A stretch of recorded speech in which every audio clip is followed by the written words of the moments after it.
Sejam bem-vindos ao podcast IPPS ISCTE, o Estado da Nação e as Políticas Públicas 2021. Governar em estado de emergência, com a coordenação de Ricardo Paes Mamed e Pedro Adão e Silva. Visite o site do Estado da Nação em Números, onde pode ler este e outros artigos na íntegra em oestadanacao.iscte-iul.pt. Justiça, por Catarina Frois. Diagnóstico. A pandemia ofereceu uma oportunidade de melhoria ao sistema judicial. No que diz respeito aos déficits estruturais na área da justiça, alguns elementos estão claramente identificados. A morosidade do sistema judicial, em particular na esfera dos crimes económicos, a burocracia inerente a um aparelho que exerce simultaneamente funções de regulação, através dos tribunais, de soberania através das forças de segurança e de serviço público via registro e notariado, e a contradição inerente à classificação de Portugal como um dos países mais seguros do mundo, a par de uma das mais altas taxas de encarceramento a nível europeu. A escolha destes três indicadores não é arbitrária e permite-nos fazer uma leitura cruzada do impacto da crise pandémica com dinâmicas prévias que agora revelaram o seu potencial e operacionalidade. Sendo certo que, por um lado, as férias judiciais e o recurso ao teletrabalho decretados para o período entre março e junho de 2020 vieram a aumentar o número de meses de duração dos processos judiciais, beneficiando de suspensão de prazos, verificamos, por outro lado, que programas até então em vias de implementação e experimentação puderam ser levados ao seu termo, contrariando a imagem de um sistema judicial paralisado. O plano de modernização e tecnologia empreendido ao longo das duas últimas legislaturas tem por base programas como a Justiça Mais Próxima ou Tribunal Mais, que apostam na simplificação de procedimentos, redução de custos, diminuição de prazos de espera, desmaterialização e desburocratização. Estes programas foram várias vezes criticados por se entender que não tinham resultados concretos. No entanto, os resultados mostram que a aposta feita na desmaterialização e desburocratização permitiu que o sistema continuasse a funcionar durante a pandemia. Uma das formas de constatarmos essa continuidade do funcionamento dos serviços é observando os números do orçamento do Ministério da Justiça, mais da metade do qual provém de receitas próprias, 56%, sendo que em 2021 teve uma diminuição de apenas 3,6%. Este pequeno decréscimo parece significar que, não obstante o tempo de paragem dos tribunais e a dilação do período de execução de processos judiciais em virtude das regras que foram sendo adotadas em período pandémico, esse processo não teve o mesmo impacto em todas as esferas de atividade dos órgãos tutelados pela Justiça e terá mesmo mostrado a eficácia dos procedimentos de modernização e simplificação administrativa que há muito se anunciavam e que foram postos em prática. Voltando aos indicadores enunciados acima, a pandemia Covid-19 possibilita uma análise mais fina de duas dimensões interrelacionadas, o crime e a privação de liberdade. De acordo com o Relatório Anual de Segurança Interna, publicado desde 1989, Portugal apresenta-se como um dos países com o menor índice de crimes por 100 mil habitantes em relação à média europeia, havendo uma tendência de diminuição desde o final da década de 2000, tanto ao nível da criminalidade geral como da criminalidade violenta e grave. Com efeito, ainda que não seja alheia a fenómenos de terrorismo, movimentos políticos de índole extremista ou redes organizadas de tráfico de pessoas, bens e drogas, o país tem mantido uma situação de relativa estabilidade, ao invés do que sucede em vários países europeus nas últimas 2 décadas. Nesta matéria, a pandemia produziu efeitos porventura inesperados. A imposição de confinamento obrigatório traduziu-se num decréscimo acentuado da criminalidade registada por toda a Europa, excetuando a Suécia, país que não adotou esta medida de prevenção do contágio. A diminuição da prática de crime registou-se tanto na criminalidade geral como na criminalidade violenta e grave, incluindo a participação oficial do crime de violência doméstica, acompanhado de um reforço de medidas de proteção à vítima. Em sentido contrário, houve aumento nos crimes informáticos, que parecem ter substituído o crime de oportunidade outrora praticado na rua. O maior recurso ao digital para trabalho, compras e lazer fez aumentar os casos de burla informática e roubo de dados, incluindo burlas e fraudes relacionadas com a pandemia, envolvendo neste caso a oferta de vacinas e remédios que prometiam a cura e de equipamento de proteção pessoal a baixos preços competitivos numa altura de escassez. A quase paragem dos tribunais, acompanhada de medidas de confinamento geral e consequente redução da criminalidade, fez-se sentir numa outra dimensão em que Portugal se destaca pela negativa quando comparado com a média dos países europeus. Elevada taxa de encarceramento, sobrelotação prisional, parque penitenciário caracterizado por infraestruturas deficitárias e com necessidade de renovação urgente, e escassez de recursos humanos e materiais. Dito por outras palavras, ao mesmo tempo que nos últimos anos se assistiu à redução da criminalidade, aumentou o número de pessoas em situação de privação de liberdade, chegando a atingir 14 mil reclusos nos anos de 2014 a 2016, correspondendo a 135 pessoas por 100 mil habitantes, quando a média europeia se situava em 95. A tendência decrescente de ocupação das prisões portuguesas verificada a partir de então foi acentuada em 2020, com a promulgação de um regime excepcional de libertação de reclusos como medida humanitária de proteção contra a pandemia, perdão de penas e aumento do tempo de duração das saídas jurisdicionais, apresentando números equivalentes aos de há 30 anos.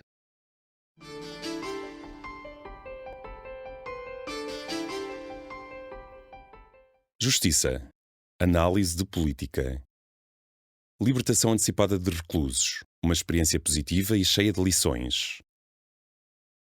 Poucos dias depois da declaração em Portugal do estado de emergência a 18 de março de 2020, e numa altura em que boa parte dos países europeus enfrentava elevados números de contágio e de mortes resultantes de Covid-19, nomeadamente em Espanha e Itália, foi levada à Assembleia da República uma proposta de lei de libertação antecipada de reclusos.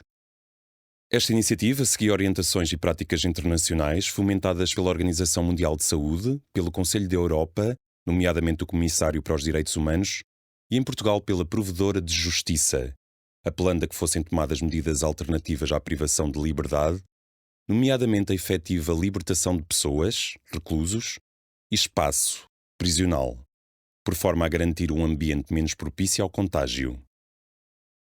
Muito embora fosse uma questão sensível em termos políticos e de opinião pública, a iniciativa de libertação antecipada de reclusos ou a substituição do cumprimento de pena de prisão por medidas alternativas foi generalizada em todo o mundo, com maior ou menor expressão, inclusive em países com tradições conservadoras em matéria penitenciária, como são o caso do Reino Unido, a Turquia e os Estados Unidos da América.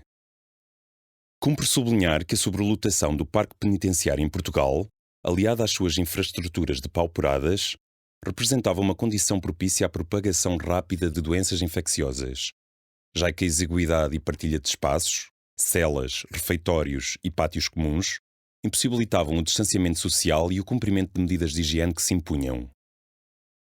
Reuniram-se, portanto, dois argumentos principais. Por um lado, o apelo a medidas humanitárias que evitassem o contágio de milhares de pessoas dentro e fora da prisão. Falamos de reclusos e reclusas, visitas suspensas de imediato, técnicos administrativos e guardas prisionais. Por outro lado, e em estreita relação com esta dimensão, o foco na saúde pública não ignorava que os equipamentos do Serviço Nacional de Saúde, já depauperados, não teriam capacidade de acudir aos eventuais surtos que viessem a eclodir em ambientes carcerários. A discussão da proposta de lei no Parlamento não foi isenta de clamores relativamente ao alarme popular que semelhante iniciativa causaria no país.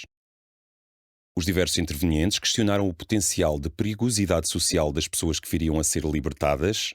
Houve sugestões de substituição de pena de prisão efetiva por prisão domiciliária com recurso a pulseira eletrónica, iniciativa que a Ministra da Justiça já havia dito ser impossível de concretizar, ou a classificação da lei como uma infâmia. A Lei nº 9/2020 de 10 de abril promulgou o regime excepcional de flexibilização da execução das penas e das medidas de graça no âmbito da pandemia da doença Covid-19, prevendo 4 medidas genéricas. A. Perdão parcial de penas de prisão. B. Regime especial de indulto das penas. C. Regime extraordinário de licença de saída administrativa de reclusos condenados. E, por último, D. Antecipação extraordinária da colocação em liberdade condicional. Vale a pena entrarmos no detalhe da lei, tendo em conta a divisão acentuada que o tema suscitou na Assembleia da República. Em primeiro lugar, o perdão de penas de prisão excluía de imediato os chamados crimes graves. entre outros homicídios, crimes sexuais, tráfico de estupefacientes e violência doméstica, e destinava-se somente a pessoas condenadas por 2 anos ou menos, ou a pessoas que, tendo sido condenadas a uma pena superior a 2 anos, tivessem cumprido pelo menos metade da pena e o tempo remanescente fosse igual ou inferior a 2 anos. Para esta apreciação foram convocados os tribunais de execução de penas, responsáveis por aferir a elegibilidade e emitir mandados de libertação com caráter urgente. O indulto requerido ao Presidente da República seguia os mesmos critérios de exclusão de crimes e limitou-se a reclusos com 65 anos ou mais, portadores de doença física ou psíquica ou autonomia reduzida que impossibilitasse a normal permanência em espaço confinado. Neste caso, levou-se a cabo a recolha de informação médica que correspondesse às condições previstas, sendo da responsabilidade do diretor de cada estabelecimento prisional remeter ao Diretor-Geral de Reinserção e Serviços Prisionais a proposta de indulto excepcional. Uma vez que se contemplou a atribuição de licenças de saída administrativa extraordinárias, os reclusos podiam beneficiar de licenças de saída de 45 dias desde que cumprissem requisitos prévios, a saber, corresponderem aos pressupostos e critérios gerais da sua concessão, terem já beneficiado de 1 ou 2 saídas jurisdicionais conforme o regime de cumprimento de pena, inexistência de registro de tentativas de evasão, ausência ilegítima ou revogação da liberdade condicional. Muito embora o procedimento estivesse a ser preparado pelos serviços prisionais desde o momento em que começou a ser discutida a sua possibilidade, não foi isento de dificuldades. A avaliação prévia das pessoas em condições de serem abrangidas pela medida não se resumia a uma identificação de correspondência dos critérios de elegibilidade relativa aos crimes, duração de sentença ou reminiscente da pena. Há outros critérios a ter em conta na preparação de uma saída jurisdicional ou liberdade condicional, como por exemplo se a pessoa tem recursos socioeconómicos, um lugar onde residir, apoio familiar ou comunitário, um eventual emprego ou uma pensão/subsídio que garanta a sua subsistência. Ora, a urgência que se verificou na aplicação desta lei, a emergência humanitária, implicou o que podemos descrever como uma execução demasiado célere.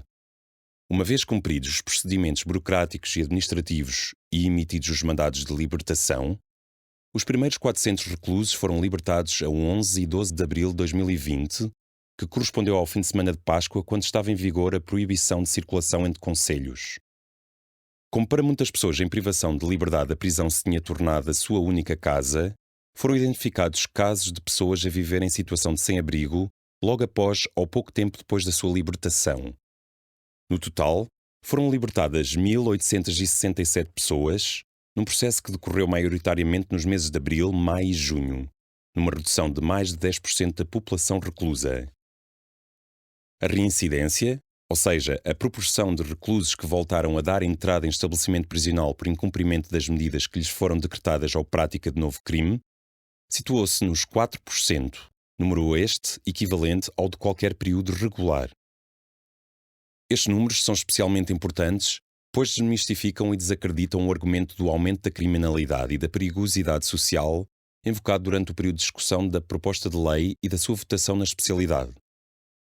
A libertação antecipada de reclusos não fez aumentar a criminalidade, que em 2020 foi a mais baixa desde que há um registro sistemático da informação, ou seja, desde 1989, e obteve outros resultados mais positivos. Em primeiro lugar, conseguiu libertar espaço no parque prisional, diminuindo a sobrelotação e gerindo de forma mais eficaz aquele que é um lugar exíguo e limitado. Em segundo lugar, permitiu pôr em prática um sistema autónomo de detecção, prevenção e tratamento de contágio por Covid-19 que não dependesse nem sobrecarregasse as estruturas do Serviço Nacional de Saúde.